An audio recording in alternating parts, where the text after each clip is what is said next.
सरोकार। नमस्कार, मैं हूं किरण। आप देख रहे हैं प्राइम टीवी। आज से उत्तर प्रदेश में बोर्ड की परीक्षाएं शुरू हो चुकी हैं। स्कूलों के बाहर लंबी कतार में खड़े बच्चे, चेकिंग करते हुए टीचर्स और सुरक्षा के लिए तैनात पुलिसकर्मी। कुछ ऐसा ही नजारा आज पूरे उत्तर प्रदेश में देखने को मिला। आज 55,25,308 बच्चे अपनी किस्मत आजमाने के लिए बोर्ड्स के एग्जाम देने बैठे हैं। नकल ना हो, इसे लेकर प्रशासन भी कड़े इंतजाम कर चुका है। उत्तर प्रदेश में 10 से ज्यादा अति संवेदनशील केंद्र बनाए गए हैं। 2 पालियों में परीक्षा हो रही है, जिसमें पहली पाली 11:45 पर समाप्त हो चुकी है। वहीं दूसरी पाली दोपहर 2 बजे से शुरू होगी। आपको बता दें, जिला स्तरीय नियंत्रण कक्ष लगभग 133 परीक्षा केंद्रों की लाइव मॉनिटरिंग कर रहा है। इधर माध्यमिक शिक्षा मंत्री गुलाब देवी ने छात्रों का स्वागत तिलक और गुलाब का फूल देकर किया। कई जगह पर तो बच्चों को एंट्री करने से पहले मिठाई भी खिलाई गई। कहीं कहीं बच्चों पर फूलों की बारिश की गई, ताकि बच्चों के जहन में परीक्षा को लेकर जो डर है उसे किसी भी तरह कम किया जा सके। दूसरी ओर प्रदेश सरकार की बात करें, अगर केंद्र सरकार की बात करें तो लगातार पीएम मोदी भी परीक्षा पर चर्चा करते रहते हैं। बच्चों के मन से डर खत्म करने की कोशिश करते रहते हैं। छात्रों को एक ऐसा शेड्यूल बनाना चाहिए जो उनके शरीर और दिमाग को बेहतर तरीके से काम करने में मदद करे। परीक्षा की तैयारी करने के लिए आप कई सारे चैप्टर्स के नोट्स बना लें, इनसे रिवीजन करने में आसानी होती है। परीक्षा के दौरान बेहद जरूरी है कि आप फन एक्टिविटी की तरह ही इसे एंजॉय करें। एक साथ देर तक पढ़ने की बजाय थोड़ा थोड़ा समय पढ़ने के बाद ब्रेक लें। इस दौरान आप बाहर घूम कर आए, थोड़ी सी वॉक कर लें। देर रात तक पढ़ने के बजाय थोड़ा समय पढ़ें और पर्याप्त नींद लें। एक साथ 8 घंटे की नींद लेना जरूरी भी नहीं है। पढ़ाई के साथ खेल, नींद और खाने का टाइम भी फिक्स कर लें। म्यूजिक और डांस भी आपके तनाव को कम करेगा। स्टूडेंट्स का परेशान और नर्वस हो जाना बहुत आम बात है। ऐसे में अपने कंसंट्रेशन पर साफ ध्यान दें। मेंटल हेल्थ के लिए मेडिटेशन का सहारा लें और मानसिक तौर से मजबूत बने। ये वो सारे तरीके हैं जो आपके एग्जाम प्रेशर को कम कर देंगे। परीक्षा की तैयारी करने के लिए अक्सर ऐसा होता है कि बच्चे लगातार कई सारे चैप्टर्स एक साथ पढ़ते हैं, लेकिन अगर आप पढ़ते हुए छोटे छोटे पॉइंट्स के नोट्स बना लें तो ये परीक्षा के दौरान आपकी काफी मदद कर सकते हैं। वहीं अगर आप लगातार काफी देर तक पढ़ते हैं तो थोड़ा थोड़ा समय पढ़ने के बाद ब्रेक लें। इससे आपके दिमाग को भी थोड़ा सा रेस्ट मिलेगा और आप ज्यादा चीजें अडॉप्ट कर पाएंगे। पढ़ाई के साथ ही खेल, नींद और खाने का टाइम फिक्स करें, ताकि आपको किसी भी तरह का तनाव ना हो। स्टूडेंट्स का परेशान होना बिल्कुल नॉर्मल है, इसलिए अपने आप को कंसंट्रेट रखने की कोशिश करें। बच्चे काफी ज्यादा परेशान हैं। भले ही परीक्षाएं शुरू हो चुकी हैं, लेकिन बच्चों के मन में अभी भी डर है। इसी बारे में चर्चा करने के लिए कि बच्चों को अपने जहन का डर कैसे खत्म करना है, हमारे साथ इस मुद्दे पर चर्चा करने के लिए साइकेट्रिस्ट डॉक्टर अमित शाही जी जुड़े हुए हैं। कंसल्टेंट डॉक्टर प्रशांत अस्थाना और एकेडमिशियन डॉक्टर आलोक चोटिया जी हमारे साथ मौजूद हैं। आप तीनों मेहमानों का इस खास चर्चा में बहुत बहुत स्वागत है। सबसे पहला सवाल मेरा एकेडमिशियन डॉक्टर आलोक चोटिया जी से होगा। आलोक जी, देखिए, एग्जाम आज से शुरू तो हो चुका है, लेकिन बच्चे बोर्ड एग्जाम के सेंटर के बाहर खड़े हैं, पर अभी भी वो कंफ्यूज हैं। पहली पाली की परीक्षा हो चुकी है, दूसरी पाली की परीक्षा 2 बजे से शुरू होनी है। बच्चों को इस डर से कैसे बाहर आना है, क्योंकि सेंटर में ऐसा कई बार होता है कि बच्चे जब एग्जाम लिखना भी शुरू करते हैं तो वो कांपने लग जाते हैं। जी नमस्कार, आपके चैनल ने एक बहुत अच्छी बात शुरू किया है। पहले तो मैं अपना नाम सही कर दूं, मेरा नाम आलोक चांटिया है, चोटिया नहीं है। माफी चाहेंगे इस चीज के लिए। कोई बात। और दूसरा, आपने जो फोकस किया है मुख्य रूप से, वैसे तो हमारे साथ साइकेट्रिक साहब हैं, लेकिन चूंकि डर की बात बार बार आ रही है, तो मैं ये कहना चाहूंगा कि जब भी हमें तनाव या डर होता है तो हमारे मस्तिष्क के हाइपोथैलेमस से एक हार्मोन निकलना, ACTH, एड्रिनोट्रॉपिक का कार्टिकोट्रॉपिक हार्मोन का सिक्रीशन कम हो जाता है जी। और वो सिक्रीशन जब कम होता है तो जो हमारे शरीर में WBC होती है, श्वेत रक्त कणिकाएं, जो एंटीबॉडीज पैदा करती है, वो एंटीबॉडीज का भी प्रोडक्शन कम हो जाता है। और अक्सर आपने देखा होगा कि एग्जाम के समय लोगों को दस्त आने लगता है, बुखार होने लगता है, जैसा आपने कहा कपकपी होने लगती है। तो ये जो डर है, ये पूरी तरीके से वो हार्मोनल इम्बैलेंस डेवलप हो जाता है। दूसरा, जो आपने स्वयं ये कहा, हम लोग ये खुद कहते हैं कि जल बिंदु निपातेन सह पूर्यते घटा, कि बूंद बूंद से घड़ा भरता है। तो खास तौर से एक ये जो शिक्षा प्रणाली है, जिसमें जो डर जैसी स्थितियां आई हैं, वो ये आई हैं कि हमने बूंद वाली पद्धति पर अध्ययन करना न रखा है, ना ही हमने धीरे धीरे कछुए की कहानी जरूर पढ़ी है कि जी कछुआ धीरे धीरे चलकर खरगोश से जीत गया, लेकिन बच्चों के जीवन में ये चीज उतारी नहीं जा सकी है, जिसके कारण जब वो समग्रता में ही ये सोचते हैं। और ये समग्रता क्यों आ रही है? क्योंकि जो ये कोचिंग के मेथड चल गए हैं, जो सॉल्व पेपर्स के मेथड चल गए हैं कि उसी समय हम थोड़ा सा पढ़कर सब कुछ कर लेंगे। जी लेकिन ऐसा सोच तो लिया जाता है, लेकिन जब हम उसमें उतरते हैं तब हमको ये लगता है कि पूरी किताब में जो हमने पढ़ा है वो आएगा कि नहीं आएगा, और ये हमारे अंदर डर पैदा करता है। और मुझे लगता है कि इस बात पर दूसरे जो भी पैनलिस्ट हैं वो ज्यादा प्रकाश डालेंगे कि इस डर जी को केवल इस आधार पर नहीं देखा जाना चाहिए कि बच्चे डर जाते हैं। बहुत सी जी ऐसी स्थितियां हैं जिस पर हम आपके साथ विचार करें। जी हमारे साथ साइकेट्रिस्ट डॉक्टर अमित शाही जी भी मौजूद हैं। अमित जी, आपसे जानना चाहेंगे कि देखिए, कई बार ऐसा होता है कि कुछ बच्चे ऐसे होते हैं जो लगातार टॉप करते आते हैं स्कूल में, बट बोर्ड एग्जाम्स में कई बार ऐसा होता है कि उनकी परफॉर्मेंस किसी ना किसी वजह से खराब हो जाती है। ऐसे में वो काफी ज्यादा डिप्रेस्ड हो जाते हैं। तो इस चीज से बच्चों को कैसे डील करना है?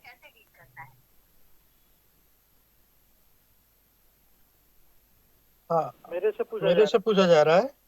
जी जी जी अमित जी, आपसे ही है सर। ठीक है, देखिए, एक तो मैं सबसे पहले ये कहना चाहूंगा कि डर या तनाव थोड़ा तो आवश्यक है। एक जी चीज बताई जाती है स्ट्रेस परफॉर्मेंस कर्व की।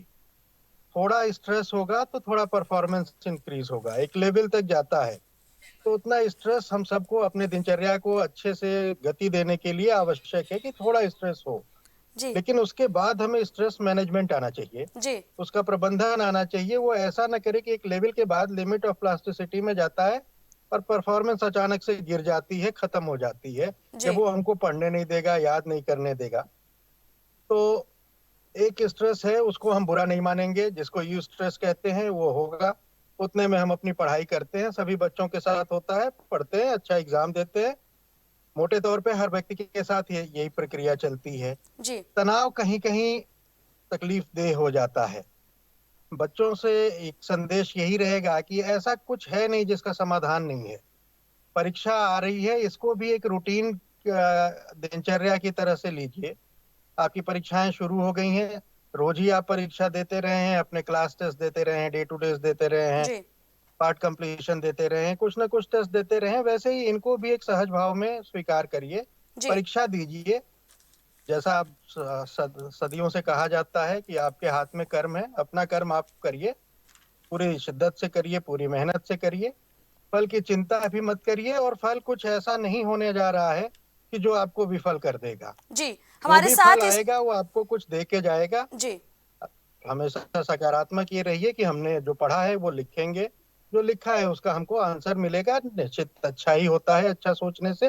जितना आप स्ट्रेस लेवल अपना मैनेज करके लिखेंगे, एग्जाम में आपका परफॉर्मेंस उतना अच्छा जाएगा। जी एग्जाम की प्रिपरेशन करने के लिए हमेशा से आपके सर लोग हैं, बताते रहते हैं। एक तरीका ये होता है, रीड राइट एंड थिंक।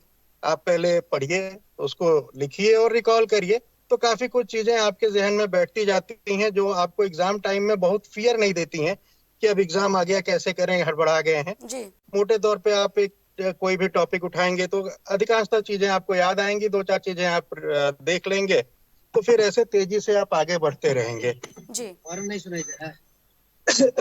जी हमारे साथ इस चर्चा में एक कंसल्टेंट डॉक्टर प्रशांत अस्थाना भी जुड़े हैं। प्रशांत जी, देखिए, कुछ बच्चे ऐसे होते हैं कि अक्सर ही उनके मन में एक कंपटीशन का भाव बना रहता है। वो अपने बैचमेट्स से भी लगातार कंपटीशन करते रहते हैं, और कई बार जब रिजल्ट्स के टाइम उनके मार्क उस बच्चे से कम आ जाते हैं जो उनका साथी है, तो वो काफी ज्यादा परेशान हो जाते हैं। बच्चों को क्या बोर्ड्स एग्जाम में ये कंपटीशन लेकर आगे चलना चाहिए? क्या इससे बच्चों को कोई नुकसान भी होता है?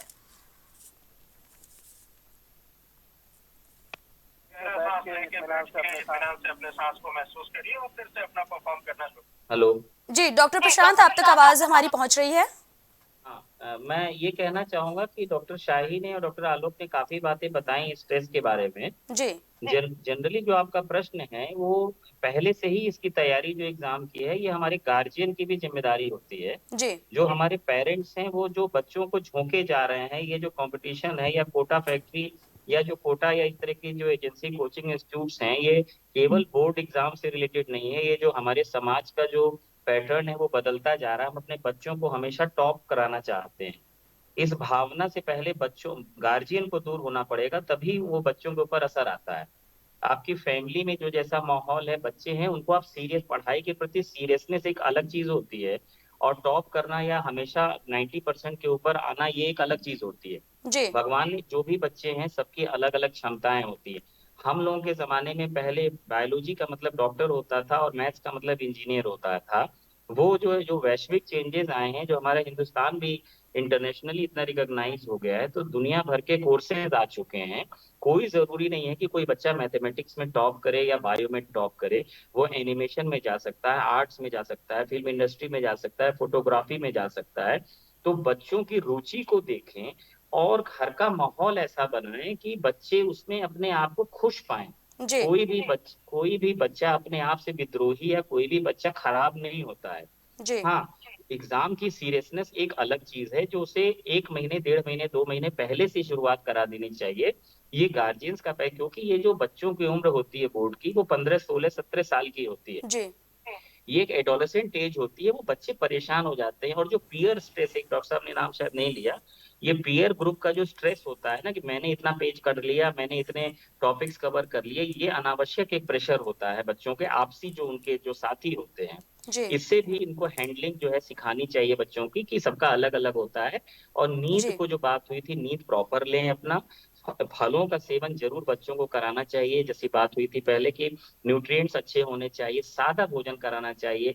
बहुत तेल मसाला खाने से भी चीजें, जो प्रवृत्ति होती है शरीर की, वो डिस्टर्ब होती है। तो जी आपका अगर सारा पैटर्न, शरीर सही रहेगा, तो कहते हैं कि अच्छे शरीर में ही अच्छे मन का विकास होता है या ब्रेन का विकास होता है। तो जी मेन चीज ये है कि स्ट्रेस फैक्टर को दूर करने के लिए हमें मिलजुल के बात करनी चाहिए। टीचर्स का भी रोल होता है, गार्जियंस का भी रोल होता है, कि बच्चों को प्रॉपरली थोड़ा समय दें, उनसे काउंसलिंग करें। और ये एग्जाम के दिन की बात नहीं है, ये हमेशा चाहे जब आप खाना खाते हैं, साथ में रहते हैं, कुछ ऐसी कॉलेज की, स्कूल की बातें, और बेटा पढ़ाई कैसी चल रही है, क्या है तुम्हारा, कौन सा सब्जेक्ट नहीं है तुम्हें समझ में आ रहा है, जी उसके लिए स्पेशल अटेंशन थोड़ा दे सकते हैं। और थोड़ा मोटिवेशन और बैकअप की जरूरत होती है। जब बच्चे को ये पता होता है कि मेरा गार्जियन मेरे साथ है, तो वो अपनी पूरी स्ट्रेंथ से चीजों को देता है। जब वो डरता है कि मेरे माँ बाप मुझसे नाराज हो जाएंगे, कि मेरे नंबर अच्छे नहीं आए हैं, तो वो कभी भी परफॉर्मेंस नहीं दे पाता है। जी तो ये एक हम लोग का मतलब एक सिंक्रोनाइज होना चाहिए, कि माँ का क्या कर्तव्य है, पिता का क्या कर्तव्य है, बड़े भाई का, बड़ी बहन का, एक सामाजिक दायित्व हम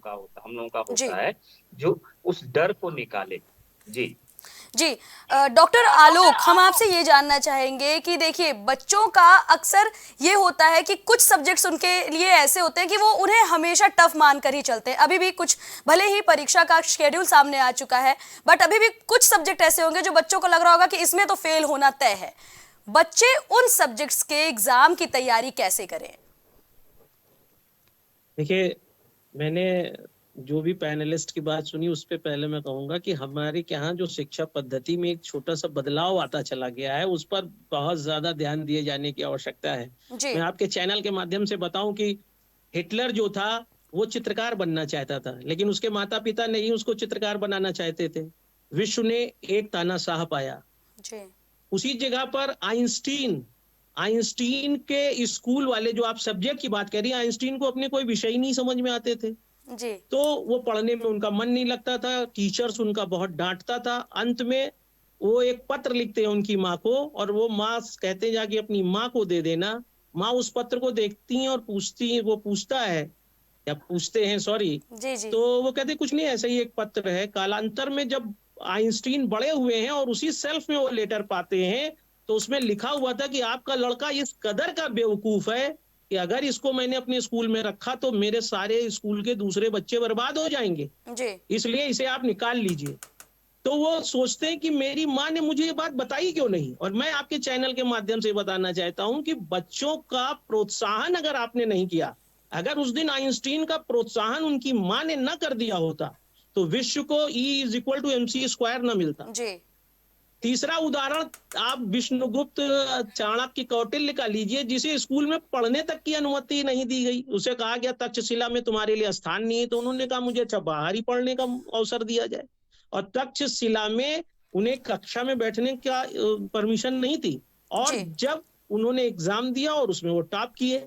कहना क्या चाहता हूं कि अलसस्य कुतो विद्या विद्यस कुतो धनम धनस कुतो मित्रम मित्रस कुतो सुखम के जी सिद्धांत पर जब तक बच्चे के मनोविज्ञान को ये नहीं समझा जाएगा कि वो कौन सा विषय पढ़े और उस विषय को पढ़कर वो क्या कर सकता है, तो एक होलिस्टिक अप्रोच में कोई भी व्यक्ति दुनिया का सब कुछ नहीं हो सकता है।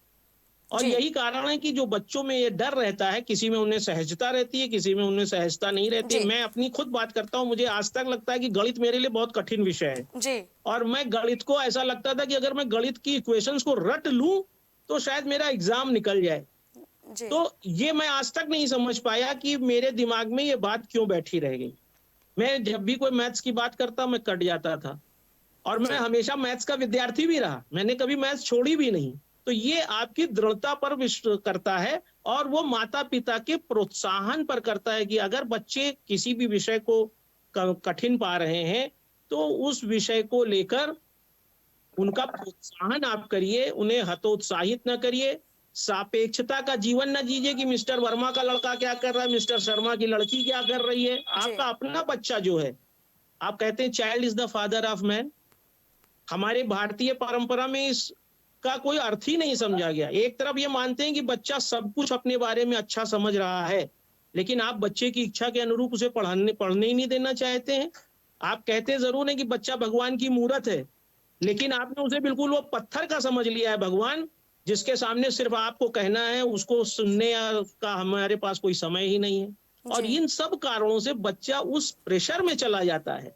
मैं आपके चैनल के माध्यम से करूंगा कि वो कोयला तो हीरा बन सकता है प्रेशर में, लेकिन ये हाड़ मास का दिमाग प्रेशर में अच्छा काम नहीं कर सकता है, जी और फिर वो आपको वही परिणाम देगा। और नहीं होगा तो फिर वो आत्महत्या करता है, अवसाद में चला जाता है। तो ये जो विद्या का क्षेत्र है, जो आपने प्रश्न किया है, उस प्रश्न का उत्तर सिर्फ ये है जी कि शिक्षा नीति में बदलाव तो बहुत किए गए, लेकिन इस आधार पर कोई बदलाव नहीं हुआ कि स्टूडेंट ओरिएंटेड एजुकेशन क्या होनी चाहिए। अगर कोई जी बच्चा अब नहीं पढ़ना चाहता मैथमेटिक्स, मत पढ़ाइए उसे।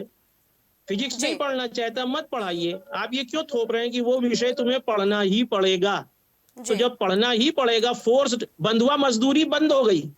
बड़े मजाक की बात है कि भारतीय संविधान के अनुच्छेद 23 में बंधुआ मजदूरी प्रतिबंधित है, मौलिक अधिकार के खिलाफ है, लेकिन बच्चा बंधुआ मजदूर बनकर ही पढ़ाई कर रहा है। जी वो विषय वो पढ़ना नहीं चाहता है। आप उसको उस चीज से मुक्ति दीजिए, देखिए बच्चे चाणक्य भी बनेंगे और बच्चे आइंस्टीन भी बनेंगे। जी डॉक्टर अमित, आपसे जानना चाहेंगे कि देखिए आज जिस तरह से तमाम तस्वीरें आई कि सेंटर्स के बाहर बच्चों पर फूलों की बारिश की गई, कहीं पर बच्चों को मिठाई खिलाई गई, टॉफीज खिलाई गई, उनका मुंह मीठा किया गया ताकि उनका मन हल्का रहे।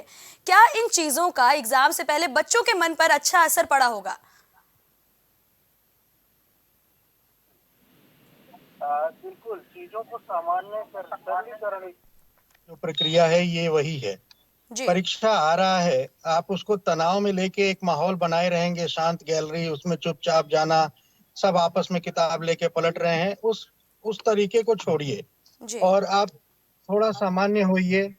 कुछ आप मिठाई खा रहे हैं, कुछ आपका मन प्रसन्नचित हो रहा है, आपको लग रहा है कि जहां हम जा रहे हैं वहां सभी मेरे दोस्त हैं, जो मेरा मूल्यांकन करने के लिए लोग बैठे हैं, जो परीक्षा का पेपर आ रहे हैं, वो सब हमारे सहायता के लिए है। कोई ऐसा नहीं है जो हमको वहां पे जज करके और खराब रिमार्क देने के लिए बैठा हुआ है। तो ये एक मन में मनोभाव उत्पन्न हो जाएंगे कि माहौल हमारे लिए फेवरेबल है। तो जी एक फेवरेबल सिचुएशन में हम एंटर कर रहे हैं। अपना जो भी पेपर आ रहा है, जो हमारी तैयारी है, उसके अनुरूप हम उसमें परफॉर्म करेंगे। जी कोई चिंता करने की इसमें जरूरत नहीं है। जैसा भी आएगा, जो आ रहा है वो लिखेंगे। एक चीज मैं कहूंगा, अभी मैं कर दूं, शायद आगे कहीं भूल ना जाऊं। जो सर ने कहा कि अवसाद में और आत्महत्या में जा रहे हैं, जी बिल्कुल इसकी आवश्यकता, बच्चों को ये लोड लेने की जरूरत नहीं है, या किसी को भी, बड़े को भी। किसी भी परिस्थिति में अगर किसी को कोई भी तनाव हो रहा है, जो लग रहा है कि हमें कहीं बांटना चाहिए, तो भारत सरकार ने एक mental health helpline number tele Manas का जी लॉन्च किया है, जो 24 घंटे 7 दिन काम करता है। वो मेंटल हेल्थ टेली मानस हेल्पलाइन नंबर है 14416। बहुत आसान है याद करना। ये धारा 144 में 16 लोग पकड़े गए। जी 14416 सभी बच्चे बड़े याद रखें। कभी भी जरूरत हो 24 घंटे आप इस पे कॉल करिए, उस पे आपको काउंसलिंग की जाएगी, आपकी समस्या सुनी जाएगी, आपसे बात किया जाएगा। जी गोरखपुर जिले का एक अपना मनकक्ष का नंबर है, जिसको हम लोग मनकक्ष कहते हैं। वहां भी सिर्फ आपको काउंसलिंग। जी और वो नंबर आवाज कट गई। 9336 डॉक्टर अमित, आपकी 92 आवाज 92 साफ नहीं आ 66। रही है। हेलो, जी आवाज आ रही है? जी जी जी आ रही है आवाज मेरी? जी हेलो, जी, आपकी आवाज हम तक आ पहुंच रही रही है? है। जी हाँ, डॉक्टर अमित बताएं। 9336 92 66। ये भी मेंटल हेल्थ हेल्पलाइन नंबर है। इन दोनों में से किसी पे भी कोई भी बात कर सकता है। कभी भी अपनी समस्या शेयर करिए। बहुत सी समस्याएं बात करने से हल हो जाती हैं। जी कोई गंभीर आपको निराशाजनक परिणाम आगे दिख रहा हो, तो एक बार आप चर्चा तो करिए अपने साइकोलॉजिस्ट से, अपने काउंसलर से, कि क्या ये वास्तव में निराशाजनक है या सिर्फ मेरा परसेप्शन है। जी परीक्षा में फेल हो जाना ऐसा नहीं है कि कल कल नहीं होगा, कल तो होगा ही, और कल भी चीजें फिर सामान्य होंगी, वैसे ही चलेंगी। जी तो अपने आप को एक मौका दीजिए, एक बार बात करिए, और आगे स्थितियां संभल जाएंगी। जी सकारात्मक माहौल बनाने का, मिठाई बांटने का, बच्चों को वेलकम करने का, हमेशा ही छोटे या विकसित हो रहे दिमाग के लिए सुकूनदायक रहता है। ये वेलकम स्टेचर जेस्चर जो है, जी वो परीक्षा का परफॉर्मेंस, बच्चे का तनाव कम करने में जरूर मदद करेगा। जी डॉक्टर प्रशांत, आपसे ये सवाल होगा कि देखिए कई बार ऐसा होता है, हमने ये सवाल पहले भी किया कि एग्जाम हॉल में बैठने के बाद बच्चे कांपने लग जाते हैं, तो बच्चों को ट्रिक्स बताई जाती हैं कि लंबी लंबी सांसें लो, एग्जाम में बैठने के बाद पेपर जब सामने आ जाए आराम से पढ़ो, पानी पियो, फिर लिखो। क्या सच में बच्चों को जब इस तरह की घबराहट होती है तो ये ट्रिक्स काम आती हैं, या फिर हाँ, कोई ऐसी ये पर्टिकुलर ट्रिक है कि अगर बच्चे डर रहे हैं तो कुछ भी ऐसा करने से उन्हें सुकून मिल सकता हो? ये तो ट्रेनिंग का पार्ट है। अगर बच्चे के अंदर घबराहट रहती है तो जैसा डॉक्टर शाही ने बताया, काउंसलिंग, अगर ये प्रॉब्लम पहले से आती रही है तो जी काउंसलिंग करके दूर की जा सकती है। जी और जो आप, जैसा आपने बताया, घबराहट और नर्वसनेस, पैल्पिटेशंस जो होते हैं, वो सिंपैथेटिक और पैरासिम्पैथेटिक जो हमारा सिस्टम है, वो बॉडी विपरीत परिस्थितियों में हमारे यहाँ स्राव शरीर के अंदर होता है, जिससे ये चीजें लक्षित होती है, मतलब पसीना आना, घबराहट होना, ये पैल्पिटेशन होना। तो ये एक नेचुरल हमारे बॉडी का डिफेंस है कि जो उसको एक्टिवेट कर देता है।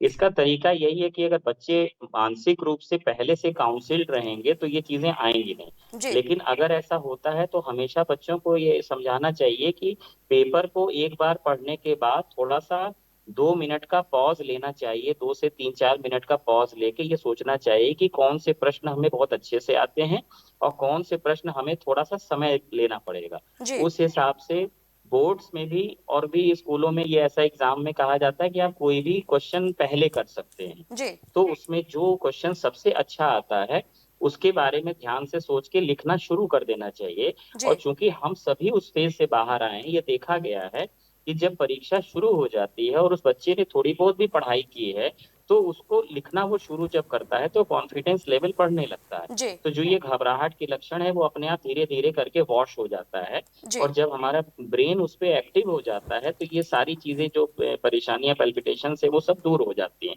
जी बाकी पीने के पानी की व्यवस्था भी होती है। आप वहां पे जो कक्ष में है वहां से भी लेकर के पानी, थोड़ा 2 सिप 4 सिप पानी पी सकते हैं। और थोड़ा सा अपने आप को, अगर घबराहट ज्यादा हो रही, जी डॉक्टर प्रशांत, आपकी आवाज हम तक नहीं पहुंच पा रही है। जी, मैं ये कह रहा था कि ये जी पेपर शुरू होने के बाद जब एक बार बच्चा है तो अपने आप ऑटोमेटिक ये चीजें दूर हो जाती है। जी बाकी अगर आप पहले से थोड़ा ट्रेनिंग करके रखते हैं बच्चों को, जिसमें आप थोड़ा मेडिटेशन, थोड़ा 10 मिनट का मौन, थोड़ा पेड़ पौधों के बीच में नेचुरल चीजों को देखना, इन सबों से भी क्या है कि पर्सनैलिटी डेवलपमेंट होता है। जी जैसे आपने देखा होगा कि समाज में विभिन्न क्षेत्रों से विभिन्न लेवल के बच्चे कॉलेज में पढ़ने आते हैं। तो कुछ बच्चे चूंकि गरीबी कह सकते हैं या मध्यम वर्गीय है, वो कुछ परेशानियों को, या उनकी ट्रेनिंग ऐसी हो रखी होती है कि उनको टेंशन कम होती है। जी और जिन बच्चों का बहुत ज्यादा, जिसको पैम्पर्ड चाइल्ड कहते हैं, वो पैम्पर्ड चाइल्ड बचपन की तो पढ़ाई कर ले जाता है, लेकिन जब वो जैसे हाई स्कूल है, बोर्ड है, या इवन मेडिकल कॉलेजेस में, इंजीनियरिंग में, या कहीं भी किसी प्रोफेशन में जाता है तो वहां उसको घबराहट ज्यादा होती है। जी क्योंकि उसकी जो आंतरिक शक्ति होती है चीजों से लड़ने की या परिस्थितियों से लड़ने की, वो डेवलपमेंट उसका कम हुआ रहता है। जी अक्सर ऐसे बच्चे परेशान हो जाते हैं, फिर गार्जियंस को बुलाना पड़ता है। मैं नॉर्मल डेज की बात कर रहा हूँ, बोर्ड के अलावा। तो इसमें क्या है कि अगर आपकी पर्सनैलिटी डेवलपमेंट ऐसे ही होती है तो बच्चे उसको हंसी हंसी, जैसे मैंने पहले भी बताया था कि अगर वो उनका काउंसलिंग गार्जियंस के द्वारा पहले से अच्छा किया जाता है तो ऐसी परिस्थितियां आती नहीं है। बच्चे के सामने पेपर आता है, उसको वो पढ़ता है, उसको लगता है हाँ ये आता है, उसने काम शुरू कर दिया, तो उसका पेपर ऑटोमेटिक अच्छा हो जाएगा। जी नंबर गेम को हमको सारे, मैं आपके चैनल के माध्यम से भी कहना चाहूंगा कि अच्छा होना चाहिए। हर गार्जियन ये कोशिश करता है हमारा बच्चा अच्छा हो, लेकिन नंबर गेम से बचना चाहिए कि इसका नंबर इतना आया, उसका नंबर बेटा इतना लाना है। तो जी उसको प्यार से, ये हर बच्चे को बोर्ड के पहले जो है, हम लोग के माँ बाप भी हम लोग को पेड़ा और दही खिलाते थे, जैसा आपने बताया कि लड्डू ठीक है मिठाई खिलाया जा रहा है। वो एक शुभ जी संदेश है, संस्कृति में एक है कि मीठा शुभ है, जाना वहां पे, पॉजिटिव जी एनवायरनमेंट से बैठना, देखना, पेपर को और करना। तो ये एक ऑनगोइंग फिनोमिनन है, ये एक दिन की ऐसा नहीं हो सकता कि कोई मंत्र हम दे दें और आपको वहां पे कोई घबराहट ना हो। ये हमारी जी पूर्व प्लानिंग होनी चाहिए, घर से लेके एटमॉस्फेयर हमको जो है हेल्दी बनाना चाहिए। जो इवन स्ट्रेस जो है हमारे पूरे समाज में फैलता जा रहा है, आप डॉक्टर शाही से बात कर रही थी, बहुत अच्छा प्रोग्राम यहाँ गोरखपुर में भी चलता है, ये लोग आउटरीच कैंप्स भी करते हैं। और जी सरकार ने भी जो है ये मेंटल हेल्थ वेलनेस के लिए जो है अलग से प्रोग्राम बना रखा है, मन कक्ष है, काउंसलिंग होती है, एवरीबॉडी स्ट्रेस। हम सिर्फ जी बच्चों की बात आज भले ही कर रहे हैं, हमारा पूरा समाज इस समय स्ट्रेस है। आपको, मुझे लगता है कि 50% ऑफ द पॉपुलेशन किसी न किसी स्ट्रेस को लेकर के, किसी न किसी साइकेट्रिक इलनेस से गुजर रही है, वो कह नहीं पाता है। जी तो इसमें सुधार करने की जरूरत है जी। जी डॉक्टर आलोक, सवाल आपसे होगा कि एक बार फिर से उन बच्चों के लिए ये सवाल है जिनका कोई ऐसा पर्टिकुलर सब्जेक्ट है जो अभी तक उन्हें लग रहा है कि बिल्कुल भी तैयारी नहीं हुई है। अगर मान लीजिए साइंस है, कुछ बच्चे तो हिंदी से भी डरते हैं, तो मान लीजिए अगर कोई ऐसा सब्जेक्ट है जिससे वो बहुत ज्यादा डर रहे हैं, पढ़ने के बावजूद उन्हें लग रहा है बिल्कुल तैयारी नहीं है, तो उस सब्जेक्ट के लिए अब वो कैसे पढ़ाई करें कि कम से कम एग्जाम में बैठने तक का तो उनके अंदर कॉन्फिडेंस आ ही जाए। देखिए, जब ये स्थिति आ जाए, जैसे आप क्राइसिस मैनेजमेंट कह रही हैं, कि क्राइसिस मैनेजमेंट में वो कैसे अपने को सफल बनाए, जब उनके सामने एक क्राइसिस हो जाए कि भाई अब ये विषय तो हमारे पढ़ा ही नहीं, जी तो ऐसी स्थिति में स्कूल में और खास तौर से जो किताबें हैं उसमें पूरा चैप्टर पढ़ने के बजाय क्वेश्चंस जो दिए रहते हैं, आप उस क्वेश्चन के हिसाब से इस बात का एक सारांश लिखें कि जो चैप्टर आपने पढ़ा है जी उसका सारांश क्या है, जिस्ट क्या है, और उस जिस्ट के आधार पर आप अपने एग्जामिनेशन में उसको एलेबोरेट करें। क्योंकि आप केवल इस दबाव में रह गए अगर कि हमें जितना पढ़ना था वो हम नहीं पढ़ पाएंगे। सबसे बड़ी बात ये होती है कि ओवरलैपिंग बहुत होने लगती है एग्जाम के समय में। तो आपने पढ़ा है, आपको लगता है कि मैंने ये नहीं ये पढ़ा था, हमने वो नहीं वो पढ़ा था। इस ओवरलैपिंग के लिए जरूरी है कि हमारे पास वो सेंट्रल आइडिया उस किताब का, उस चैप्टर्स का होना चाहिए, चाहे वो हिंदी हो चाहे जी दूसरे विषय हो। तो व्यक्ति कम से कम उस सेंट्रल आइडिया के अनुसार, अब सबसे बड़ी चीज क्या है कि बच्चों को बताना चाहिए कि अब हर प्रश्न की वर्ड लिमिट लिख गई है। जी मैं जब कापियां चेक करता हूं उसमें लिखा रहता है 300 शब्दों में उत्तर देना है, बच्चे 3000 शब्दों में उत्तर दे रहे हैं। उनको ये जी बताना चाहिए, टीचर्स की ये ड्यूटी है कि 300 शब्द का मतलब है कि सिर्फ 1.5 पेज, जी आपको 1.5 पेज लिखना है, इससे ज्यादा नहीं लिखना है। आपको अगर किसी ने 10 लाइन कहा है, इसके मतलब केवल आपको जी 100 शब्द में उत्तर लिखना है। तो बच्चे को पहले वो कॉन्फिडेंस लेवल उन चीजों के लिए डेवलप करा जाए कि जो प्रश्न में शब्द सीमा बताई गई है उसका अर्थ समझिए, और उस प्रश्न में जो कॉमन पॉइंट्स हैं, अगर आपको वो नहीं आता तो उन कॉमन पॉइंट्स के आधार पर आप प्रश्नों का उत्तर दें। क्योंकि अब केवल इस आधार पर नंबर नहीं दिया जाता है, जो सरकार की नीतियां हैं कि साहब जो पूछा गया वो क्यों नहीं इन्होंने बताया। आपने जिस लेवल तक उस बात को समझा है और बताया है, जी उस लेवल तक का नंबर आपको प्रदान किया जाएगा। जी क्योंकि बच्चे को इसकी जानकारी नहीं रहती है, तो वो हमेशा एक होलिस्टिक अप्रोच में लेकर प्रश्नों के साथ, सब्जेक्ट के साथ रहने लगता है, जिसके कारण वह न तो सही बात को समझ पाता है, न सही उत्तर दे पाता है। जी तो मुझे ऐसा लगता है कि कोई विषय नहीं पढ़े है तो उसके जो कॉमन पॉइंट्स हैं, जी अगर उन कॉमन पॉइंट्स के साथ वो एग्जाम में अपीयर हो रहा है, जैसा कि अभी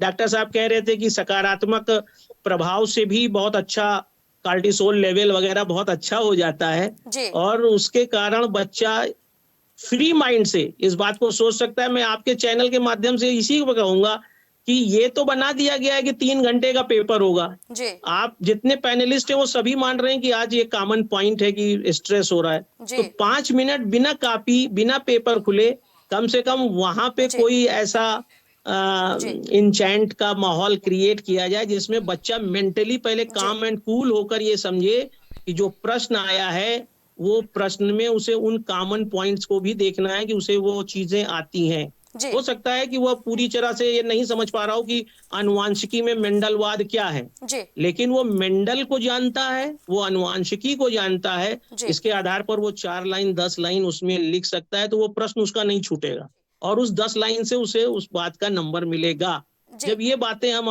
रखेंगे सामने, जी तो व्यक्ति जो है, आपने देखा होगा कि जो फ्री माइंड से लोग पढ़ते हैं, फ्री माइंड जी से चीजें देखते हैं, वो ज्यादा अच्छा करते हैं। इसीलिए एक बच्चा छत से नीचे कूद पड़ता है बिना जी ये समझे कि वो चोट खा जाएगा, क्योंकि वो माइंड जी से फ्री है। जी तो जो फ्री डॉक्टर माइंड आलोक, आपको रोकना चाहेंगे क्योंकि समय का अभाव होने की वजह से। एक आखिरी सवाल हमें डॉक्टर अमित से पूछना है। डॉक्टर अमित, देखिए अक्सर ऐसा होता है बच्चे एग्जाम देकर के जब वापस लौटते हैं तो वो क्वेश्चन पेपर लेकर के आंसर्स मिलाने बैठ जाते हैं, बैठ करके खुद ही एनालिसिस करने लगते हैं कि उन्होंने क्या किया क्या नहीं किया, रिजल्ट क्या आएगा। क्या बच्चों को इन चीजों से दूर रहना चाहिए? जी, मैं दोनों चीजें बताऊंगा, किन चीजों से दूर रहना चाहिए और किन चीजों के और नजदीक जाना चाहिए। एक चीज तो हमें पता है कि एग्जाम देके बच्चे निकले तो अपने जी क्वेश्चन पेपर टैली करते हैं, दूसरों से मिलाते हैं, अगले दिन फिर एग्जाम है। ये यदि आपके लिए आनंददायक है, आनंद आ रहा है, रुचिकर है, तो आप कर लीजिए। जी कल फिर आपको एग्जाम देना है, उसके लिए अब आपको तैयार होना है। वो तैयारी आप खुश होके ज्यादा अच्छा कर पाएंगे। खुशी मिल रही है आंसर टैली करने में।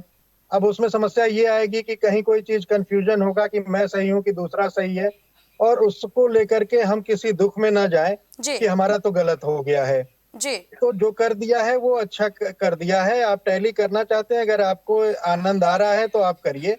कुछ लोगों के लिए ये बड़ा बेनिफिशियल हो जाता होगा, जिनके सही आंसर्स निकलते होंगे, उनका वो बूस्टअप हो जाते होंगे, एनकरेज हो जाते होंगे, वो और लिखेंगे। जी जिनका नहीं सही निकलेगा वो थोड़े डिप्रेस्ड हो जाएंगे। तो डिप्रेस नहीं होना है। डिप्रेस जी कैसे नहीं होंगे, उसके लिए आपको क्या करना होगा, अपने आप को खुश रखने की कुछ चीजें करनी ही होंगी। एग्जाम हो या रूटीन डेज हो, आपको कुछ चीजें जो आपकी हॉबीज हैं, जी आधा 1 घंटा उनको जरूर देना है। जी म्यूजिक है, आर्ट, पेंटिंग, ड्राइंग, स्पोर्ट्स, खेलना, कसरत करना, घूमना, घर की सफाई, खाने में मदद करना, कुछ भी बनाने में मदद करना, जो कुछ आपको आनंद दे रहा है, जो रुचिकर है, उसके लिए आधा घंटा समय निकालिए। वो आपकी एफिशिएंसी बढ़ाएगा। जब आप एक प्रसन्नचित मन से कोई काम करने जाएंगे तो आपकी थकान नहीं होगी, थकान खत्म हुई रहेगी। जी आप अच्छा परफॉर्म कर पाएंगे, कल के लिए बेहतर तैयारी जी आज आप कर पाएंगे। जी लेकिन वो सब कुछ एक खुश मन ही करता है। जी तो चित रखने के लिए जो कुछ आपको अच्छा लग रहा है, जरूर उसको आधा घंटा का समय दें।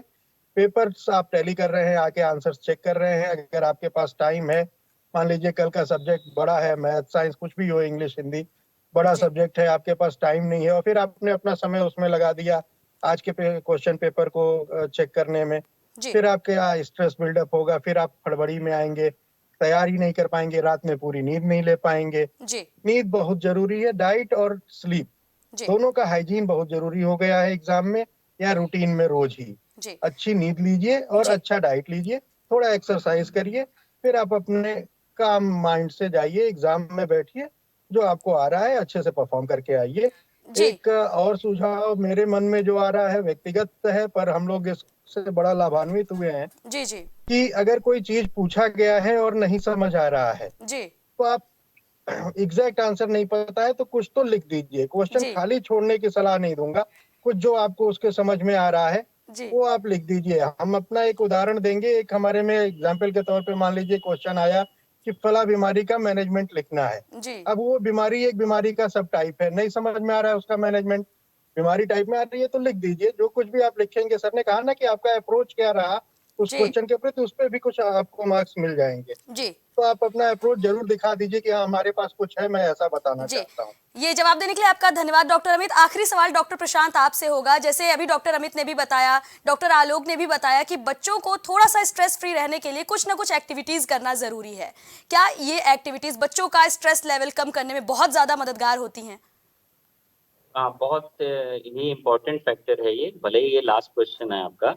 जी बच्चों का खेल से जो रुचि है वो इंडोर की तरफ बढ़ता जा रहा है, मोबाइल गेमिंग की तरफ बढ़ रहा है। उसको हमें तत्काल प्रभाव से रोकना चाहिए। जी मोबाइल एक आवश्यकता तो है, लेकिन थोड़ी देर से ज्यादा मोबाइल बच्चों को नहीं देना चाहिए, जी जरूरत से, और कभी कभार थोड़ी देर के लिए। जी और आउटडोर गेम्स जो होते हैं, वो जो हमारा शारीरिक गेम होता है, चाहे वो कोई भी गेम हो, बैडमिंटन हो, क्रिकेट हो, फुटबॉल हो, इवन दौड़ का, लुका छिपी, बहुत सारे ऐसे खेल हमारे भारतीय संस्कृति में थे जो विलुप्त हो गए। हम लोग बचपन में खेला करते थे, सामान छिपाना, फिर उसको खोजना। थोड़ा फिजिकल एक्टिविटी करने से मन जो होता है, जो हमारा मन, वो बहल जाता है। और जब मन बहल जाता है तो जो पॉजिटिव वाइब्रेशंस होती हैं वो आपको सकारात्मक आगे बढ़ाती है। जब जी आप स्ट्रेस में रहे, इवन आप, कहा जाता है कि सोने के 1 घंटे पहले, आज के जो साइकेट्रिस्ट हैं, डॉक्टर शाहिब कहेंगे जी इस बात को, कि 1 घंटे पहले, 1.5 घंटे पहले रात में मोबाइल बंद कर देना चाहिए। हमारे लिए लागू होता है, तो बच्चों के लिए तो वैसे ही लागू होता है। जी और शारीरिक जो श्रम होता है या गेम होता है, जिसमें कि बॉडी हमारी जो है मूव करती है, उससे हमारा ब्रेन जो है उसकी फोकसिंग और अच्छी होती जी है। इवन जो जी हमारी ग्रेस्पिंग पावर होती है वो बढ़ जाती है।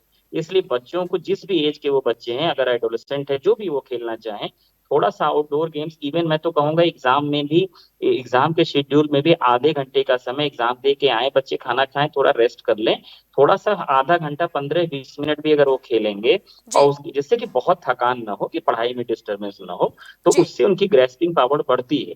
इवन डॉक्टर आलोक ने बीच में कहा था, या आपने किसी ने कहा था, कि थोड़े थोड़े शॉर्ट इंटरवल्स, 45 मिनट्स, 1 आवर पढ़ने के बाद 10 जी मिनट्स का ब्रेक, अगर उसको, बच्चे को म्यूजिक पसंद है, म्यूजिक देख ले, बाहर अगर थोड़ी ग्रीनरी है तो ग्रीनरी देख ले, जी जहां से नॉन स्ट्रेसफुल एनवायरनमेंट को वो ग्रैस्प करे। जी ब्रेन हमारी एक ऐसी अलौकिक शक्ति हमारे ब्रेन के अंदर है कि अगर उसको माहौल अच्छा मिलता है, उसका वातावरण अच्छा मिलता है, तो हाईएस्ट एनर्जी लेवल पे वो बच्चा काम करेगा। जी ये जी जानकारी हमारे जो स्टूडेंट्स जो एग्जाम देने जा रहे हैं उन तक पहुंचाने के लिए और इस चर्चा में हमारे साथ जुड़ने के लिए डॉक्टर आलोक, डॉक्टर प्रशांत, डॉक्टर अमित, आप तीनों का बहुत बहुत धन्यवाद। उम्मीद है कि ये जो ट्रिक्स और टिप्स आप तीनों ने दी हैं बच्चों की, वो एग्जाम में काफी ज्यादा मदद करने वाली हैं। समय का अभाव होने की वजह से हमें इस चर्चा को यहीं पर रोकना पड़ेगा। फिलहाल पूरे उत्तर प्रदेश में उत्तर प्रदेश बोर्ड की परीक्षाएं शुरू हो चुकी हैं। पहली पाली की परीक्षा पूरी हो चुकी है, दूसरी पाली की परीक्षा 2 बजे से है। प्रदेश सरकार से लेकर जिला प्रशासन तक हर तरह की व्यवस्थाएं किए हुए हैं, जहां पहली बार बच्चों का आरती करके, मुंह मीठा खिला के, फूलों की बरसात करके स्वागत किया जा रहा है। वहीं दूसरी ओर नकल पर नकेल कसने के लिए भी जिला प्रशासन पूरी तरह से कमर कसे हुए है। चाहे लाइव मॉनिटरिंग करनी हो, चाहे सेंटर्स के बाहर सुरक्षा व्यवस्था की तैनाती हो और निगरानी हो, सब कुछ बिल्कुल मुस्तैदी से चल रहा है। हर बच्चे पर भी नजर बनाए हुए हैं और फिलहाल बच्चों को एग्जाम अच्छा देने के लिए सीएम योगी ने भी बेस्ट विशेस दी हैं और बच्चे एग्जाम दे रहे हैं। और अभी हमारे मेहमानों ने भी बताया कि अगर आपको डर लग रहा है तो क्या करना है, क्या नहीं करना है। फिलहाल इस चर्चा में इतना ही। देश दुनिया से जुड़ी तमाम खबरों के लिए देखते रहिए प्राइम टीवी। कुछ भाव पुष्प। आप देख रहे हैं प्राइम टीवी, सच साहस सरोकार। अगर आप करना चाहते हैं अपने बिजनेस को प्रमोट, तो इसके लिए आपको चाहिए होगा एक सपोर्ट। बेहतर स्क्रिप्ट, शानदार ग्राफिक्स, बेहतर विजुअल, दिखाएंगे कमाल, जानकारी पहुंचेगी जन जन तक, आपका काम करेगा धमाल। इन सभी चीजों के लिए अब ना हो परेशान। Brand promotion, motion designing and video editing, 2D और 3D animation, television telecasting, social media works, script writing जैसे कामों के लिए आज ही कांटेक्ट करें 9267925186 पर। इसी के साथ ही आप हमें जीमेल भी कर सकते हैं vikasproduction.gfx@gmail.com पर। प्रधानमंत्री श्री नरेंद्र मोदी का संकल्प है कि देश का हर नागरिक पोषित, सशक्त और समर्थ बने। जब पूरा विश्व इस सदी की सबसे बड़ी महामारी कोविड-19 से जूझ रहा था, उस दौरान प्रधानमंत्री श्री नरेंद्र मोदी जी के नेतृत्व में भारत सरकार ने प्रधानमंत्री गरीब कल्याण अन्न योजना का संचालन कर देश के गरीबों की खाद्य सुरक्षा सुनिश्चित की। इसी संवेदनशीलता को जारी रखते हुए आज 80 करोड़ से भी ज्यादा लोगों को मुफ्त अनाज दिया जा रहा है। सभी को अनाज, पोषित समाज।